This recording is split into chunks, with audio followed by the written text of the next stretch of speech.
Hello friends, ये हमारे अवयव प्लेलिस्ट का 5वां वीडियो। इस वीडियो में हम पढ़ेंगे कि दो अवयव को कैसे मल्टीप्लाई करते हैं और यहाँ से ही आपके क्या होता है, इंपॉर्टेंट क्वेश्चंस आना शुरू होते हैं। फिर उनसे पिछले वाले वीडियो जो हमने योगफल पढ़ा था, सब्सट्रैक्शन पढ़ा था, स्केलर मल्टीप्लिकेशन पढ़ लिया था, साथ ही साथ हमने देख लिया था कि टाइप्स ऑफ मैट्रिक्स और मैट्रिक्स क्या होता है, ये सब कुछ हमने देख लिया था और कुछ एक्सरसाइज 3.1 कंप्लीट कर ली थी। अब हम यहाँ पे देखेंगे कि दो अवयव को कैसे मल्टीप्लाई करते हैं। तो जैसे कि हमने सबसे पहले कि दो अवयवों के योगफल में देखा था कि उनके योग के लिए एक कंडीशन होती है। जो कंडीशन होती है कि दोनों अवयवों के योगफल के लिए दोनों अवयवों का ऑर्डर क्या होना चाहिए, क्रम सेम होना चाहिए।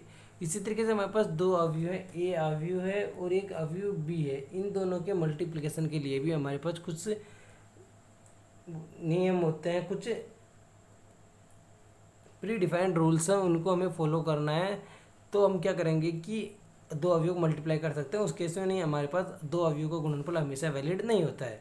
तो सपोज कीजिए कि आपके पास ए कोई मैट्रिक्स है जिसका ऑर्डर दे रखा है आपको एम क्रॉस पी, और बी अवयव है जिसके लिए आपको मतलब बी है तो बी आई जे, और मैं इसका ऑर्डर ले लेता हूँ पी क्रॉस एन। तो आपके पास दो अवयव का अगर आपको गुणनफल निकालना है ना, तो यहाँ पे आपको अगर ए डॉट बी निकालना है तो आपको सिंपली क्या करना है कि जो आपके पास इसके अंदर पहले अवयव के अंदर पंक्तियों की संख्या और स्तंभों की संख्या, जो स्तंभों की संख्या है पी, दूसरे अवयव बी के अंदर स्तंभों की संख्या के क्या होनी चाहिए, बराबर होनी चाहिए। मैं इसको सपोज कर लेता हूँ P1 और P2। तो आपके पास यहाँ पे क्या होना चाहिए कि P1 और P2 क्या होने चाहिए, आपस में बराबर होने चाहिए। अगर P1 और P2 बराबर हैं तो आपके पास ये क्या है, वैलिड है। अब सपोज कीजिए कि आपको दो अवयव बी क्रॉस ए निकालना है। तो सबसे पहले आपको बी लेना है। बी के अंदर स्तंभों की संख्या आपके पास है एन, और इसके अंदर आपके पास पंक्ति की संख्या अवयव एक के अंदर, आपके पास अवयव के अंदर पंक्ति की संख्या एम है। अगर ये बराबर है तो आपका अवयव का गुणनफल वैलिड है। अगर एन और एम की वैल्यू अलग अलग है तो आप इन दोनों अवयव का गुणनफल नहीं निकाल सकते। तो आपके पास एग्जाम में एक ऐसा ही क्वेश्चन आ जाता है कि आपको दो अवयव दे दिए जाते हैं और पूछते हैं कि इन दोनों अवयवों में ए बी का अस्तित्व है या बी ए का अस्तित्व है, और इनमें से जिस का भी अस्तित्व है वो निकालो। तो हमने यहाँ पे देखा है कि अगर P1 P2 बराबर है तो ए बी का अस्तित्व होगा, और अगर एन और एम बराबर है तो हमारे पास क्या होगा, बी ए का अस्तित्व होगा। तो हमें बस दो अवयवों को मल्टीप्लिकेशन के लिए ये वाली कंडीशन याद रखनी है। तो आपको क्या करना है, सिंपली ट्रिक्स में बता देता हूँ कि आपको जो पहला अवयव को ए लिखना है, दूसरे अवयव को यहाँ पे क्या लिखना है, बी, और आपको ऑर्डर को कैसे लिख लेना है, एम क्रॉस P1 जैसे आपको उसने ऑर्डर दिया। अब आपको एक लेफ्ट करके शिफ्ट करके आपको लिख लेना है यहाँ पर सिंपली P1 जो आपके पास वो है उसको थोड़ा लेफ्ट शिफ्ट करके लिख लेना है। तो आपके पास अगर ये दोनों सेम है ना, तो आप क्या कर सकते हैं, अवयवों का मल्टीप्लाई कर सकते हैं। अब आपके पास एक कंडीशन है कि जब दो अवयवों को मल्टीप्लाई करते हैं तो आपको बनने वाला अवयव सी है। जो सपोज कीजिए कि यहाँ पे हमारे पास P1 और P2 बराबर है, तो अब हमारे पास जो सी अवयव उसका ऑर्डर कितना होगा। तो आपके पास जो दो टर्म बची है ना, बस वो एम क्रॉस एन ऑर्डर का होगा। तो आप यहाँ पे सी को एक कैसे लिख सकते हैं कि सी आई जे, उसका ऑर्डर होगा एम क्रॉस एन। क्यों, क्योंकि आपके पास यहाँ पे पी को आपको हटा देना है, ऐसे याद रखना है एम क्रॉस एन। तो मुझे उम्मीद है कि आपको ये यहाँ तक समझ में आ गया होगा। मैं आपको पहले एक एग्जांपल बता देता हूँ, फिर मैं आपको अवयव के कुछ गुणधर्म बता दूंगा गुणनफल के, जिनसे आपको क्या होगी, इस एक्सरसाइज में आगे क्वेश्चंस करने में आप मतलब कि करते लोगे आप क्वेश्चंस, लेकिन आपको अगर एग्जाम में लिखोगे कि आपने ये वाला गुणधर्म यहाँ पर यूज किया है, तो उससे क्या होगा कि आपको मार्क्स काटने की कोई संभावना ही नहीं है, आपके मार्क्स काट ही नहीं पाएगा। इसीलिए आपको गुणधर्म के नाम पता होना चाहिए। अगर आपके पास सिंपली ए बी और बी ए दोनों का अस्तित्व आपको पता है कि ये दोनों बराबर हो या ना हो, अगर अस्तित्व ही नहीं है तो आप यहाँ पे लिख देंगे, क्योंकि आपके पास यहाँ पे पंक्तियों की संख्या, स्तंभों की संख्या और पंक्तियों की संख्या क्या है, आपस में बराबर नहीं है। तो आप इस तरीके से लिख सकते हैं हिंदी में।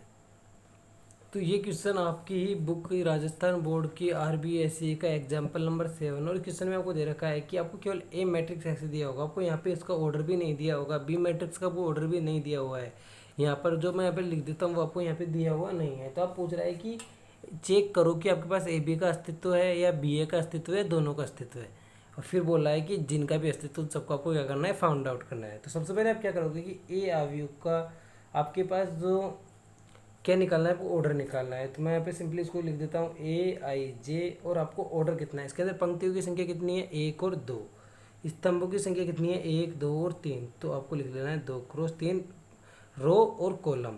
वैसे आपको बी अवयव के अंदर यहाँ पे सिंपली लिख लेना है BIJ, और पंक्तियों की संख्या है 3 और कॉलम्स की संख्या भी है 3।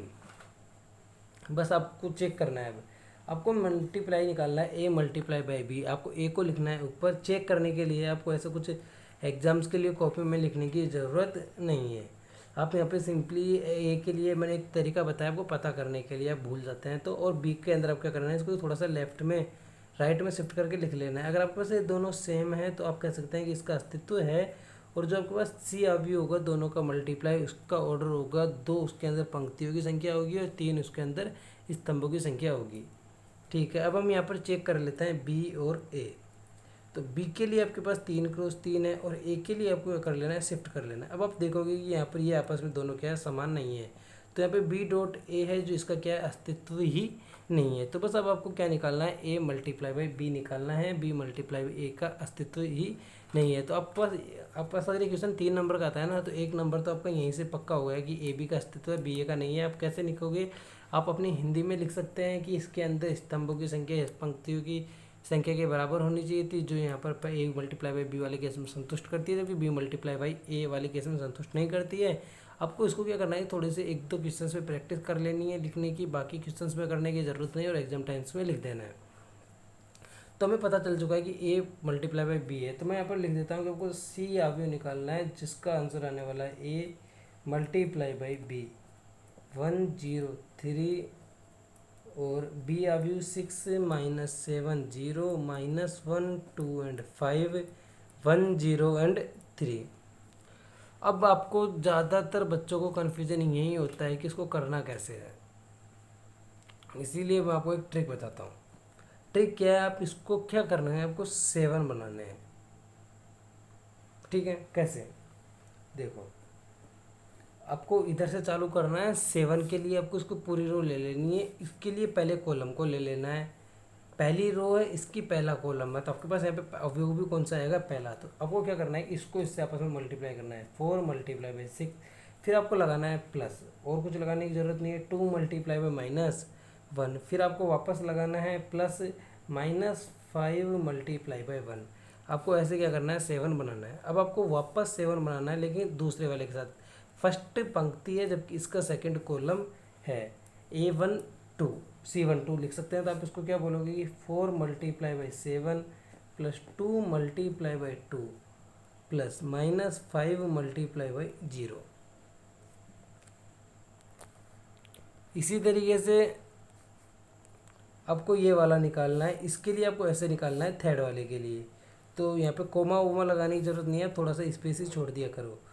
तो मैं यहाँ पे लिख देता हूँ, थोड़ा नीचे लिख देता हूँ, लेकिन आपको क्या करना है, साइड में लिखना है, क्योंकि मेरे पास साइड में जगह नहीं है, इसलिए मैं इसको थोड़ा अगले वाले टर्म्स को ऊपर शिफ्ट कर देता हूँ कि 4 multiply by 0 plus 2 multiply by 5। 4 multiply by 0 2 multiply by 5 plus -5 multiply by 3। इसी तरीके से आपको इसके लिए निकालनी है। इसके लिए आपको क्या बनाना है, 7 बनाना है। आपको 7 का रूल्स याद रखना है। तो 1 multiply by 6 plus 0 multiply by -1 plus 3 multiply by 1 as it is लिख लेना है। सेकंड वाले के लिए, इसके लिए आपको यहाँ पे जाना है 1 multiply by -7 plus 0 multiply by 2 plus 3 multiply by 0। इसके लिए आपको क्या है, ज़्यादा से ज़्यादा क्वेश्चंस करने की प्रैक्टिस करनी पड़ेगी, और एक बार आपको आदत आ गई तो आपको ऐसा लिखने की ज़रूरत नहीं पड़ेगी, आप सीधा ही आंसर लिखोगे। और यहाँ पर देखते हैं कि 3 multiply by 1 multiply by 0 plus 0 multiply by 5 plus 3 multiply by 3। इस तरीके से आपको बना लेना है। आपके पास जो भी आता है, अब इसको आप क्या लिख सकते हैं, सिंपली यहाँ पे लिख सकते हैं 4 छक्की 24। और आप इसको थोड़ा सा आगे क्या कर सकते हैं, सोल्व कर सकते हैं। 24 -2 -5, वैसे 7 चौके 28। ये सिंपल कैलकुलेशन है, इसलिए मैं यहाँ पे थोड़ा क्या कर देता हूँ, जल्दी कर देता हूँ। और यहाँ पे आपके पास 0 प्लस 10 माइनस 15। यहाँ पर आपके पास बन रहा है 6 minus 0 plus 3 -7 plus 0 plus 0 and यहाँ पर आपके पास बन रहा है 0 प्लस 0 प्लस 9। तो जब आपके पास इसको आगे क्या करना है, आपको आगे सोल्व करना है। तो आपके पास अगर इसको आगे सोल्व करते हैं तो आपके पास सी अवयव आता है, जो आता है कि 24 में से 7 गए तो आपके पास सिंपली 17 बच रहे हैं। 28 और 4 32 हो रहे हैं। बट आप यहाँ पे देखोगे कि मैंने थोड़ी सी कि जब मैंने इसको मल्टीप्लाई किया था इस वाले के लिए, ये वाला कैसे था, जबकि यहाँ पे 7 को मल्टीप्लाई करना था -7 से, तो ये आपके पास हुआ था -28। -28 में आपको क्या करना है, 4 ऐड करना है, तो यहाँ पे आपके पास कितना हो गया -24। और यहाँ से आपके पास आ रहा है 10 में से 15 गए तो -5, 6 और 3 आपके पास हो गए 9, -7 एंड 9। और आपके पास इसका ऑर्डर आ रहा है 2 क्रॉस 3। तो आपको क्या करना है कि अगर बोर्ड की एग्जाम दे रहे हो तो वो ऑर्डर भी लिख देना है, जिससे आपके मार्क्स काट ना सके वो बिल्कुल भी। तो उम्मीद करता हूँ कि आपको ये क्वेश्चन समझ में आ चुका होगा। इसके लिए मैं क्या करूँगा कि आपको 1-2 क्वेश्चन और बताऊँगा जिसमें आपको मल्टीप्लिकेशंस की ज़रूरत पड़ेगी और आपको ये वाला कंसेप्ट अच्छी तरीके से समझ में आ जाएगा। साथ ही साथ आप क्या करो कि अपनी एक्सरसाइज 3.2 विविध प्रश्नावली सोल्व करने की प्रयास कर लीजिए साथ के साथ, जिससे कि आपको सारे क्वेश्चंस आसानी से सोल्व हो जाएंगे। अगर आपको हमारा वीडियो पसंद आया हो तो वीडियो को लाइक करें, चैनल को सब्सक्राइब करें। Thank you.